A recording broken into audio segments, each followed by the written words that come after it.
What's up, everyone? Brandon Tyrell here with IGN, and today we're going to look at a few of the new features coming to Far Cry 5. Now, the Far Cry series is known for a couple things it does really well. A big open world with lots of character, complicated villains that anchor an engaging and sometimes morally complex story, and lots of different ways to explore the world and take on its challenges. But one of the biggest questions going into the March 27th release of Far Cry 5 is just what exactly it does differently from Far Cry 3 and Far Cry 4. And that's a fair question. While a lot of Far Cry 5 will be familiar to fans of the series, I don't personally consider that a bad thing. After all, if the playbook works, and these games are fun and commercially successful, so it seems like the playbook is working, is there a need to rewrite it completely? Now, we'll have to wait until the game's release to answer all of our questions, but I wanted to take the opportunity to highlight some of the new things, both big and small, that I played and you can expect to find in Hope County, Montana. So let's get to it. Now, first and foremost, the biggest change in Far Cry 5 is its non-linearity. Hope County is comprised of 3 main regions, each ruled by a member of the Seed family, John, Jacob, and Faith. Now, from your first step into the game, you can head in any direction you want and tangle with any member of the family you feel like. And since many of the main story missions are triggered when you build up enough resistance in a specific region, you can pick and choose where to advance the story by doing a number of activities that both liberate the people or dismantle the cult activity in a specific region.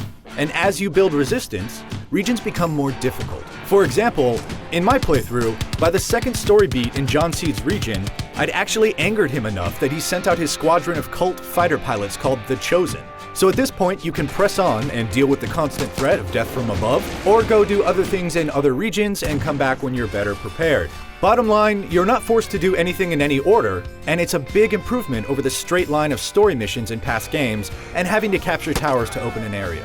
And speaking of towers, they're a thing of the past. In Far Cry 5, rather than heading toward an area, capturing a tower to open up side content around it, and then repeating this process over and over, you just don't have to do that anymore. The new intel system in Far Cry 5 takes the place of this mechanic, where simply exploring and wandering the world reveals intel points that highlight points of interest or activities for you to do. For example, when talking to a resident of Hope County, they might tell you about a secret stash for you to go find. Or if you spot a sign with a mountain lion on it, it could reveal locations of them on your map. Basically, you'll be getting information about the world as you play it organically, rather than liberating a tower and getting one big info dump at a time. The more that I played Far Cry 5, I found this to be a much more engaging way to interact with the world, because I kept getting pleasantly distracted every 10 minutes when I hear about something cool I wanted to go check out. For me, it's definitely a positive change.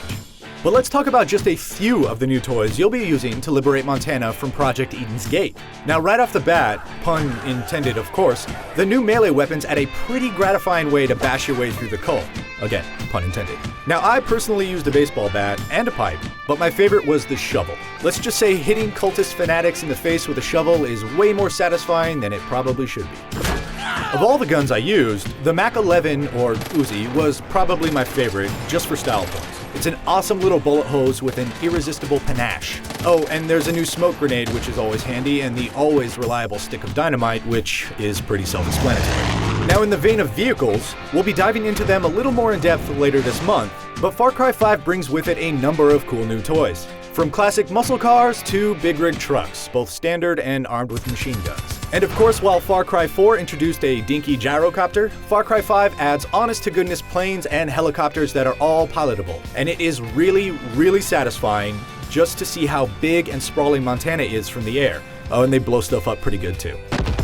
But hey, maybe you just want to take it easy and do some fishing. Well, you can do that too in Far Cry 5. And I found it's actually really peaceful to take a breather from the fiery destruction all around you and just hook some fish.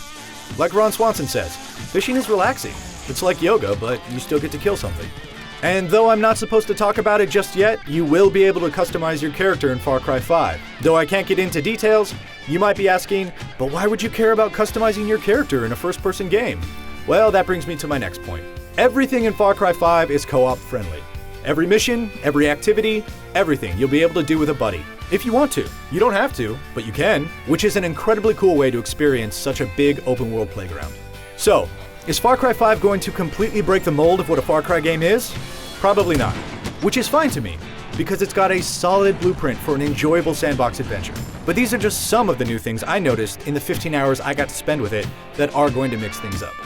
Hey, thanks for watching. If you're interested in Far Cry 5 and you want to see more of our deep dive into it as our IGN First Game of the Month, you might want to check out our 4K look at taking on an Outpost with 3 different playstyles, or our in-depth look at John Seed, the charismatic and sadistic youngest member of the Seed family. Thanks again, and see you next time.